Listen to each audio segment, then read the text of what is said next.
Gent, hi ha una cosa que no he entès mai. Com és que a Catalunya i a tot Barcelona la truita normal que ens fem per sopar els catalans es diu truita a la francesa? Com és que venem truita a la francesa per tot arreu? Hi ha una cosa que em posa molt nerviosa, d'acord?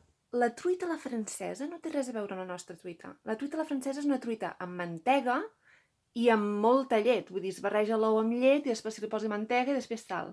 La truita a la catalana és la truita típica amb ou, oli d'oliva i sal. No té res a veure amb la truita a la francesa. De fet, la francesa a mi no m'agrada, o sigui que ja ho sé, seguríssim que no m'agrada.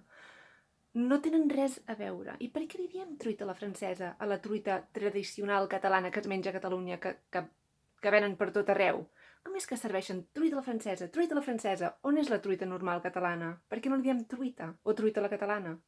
Doncs això és perquè el règim de Franco va dir que si la truita no era espanyola, havia de ser francesa, perquè la truita a la catalana no existeix, Catalunya i català no existeix. Així que truita a l'espanyola o truita a la francesa.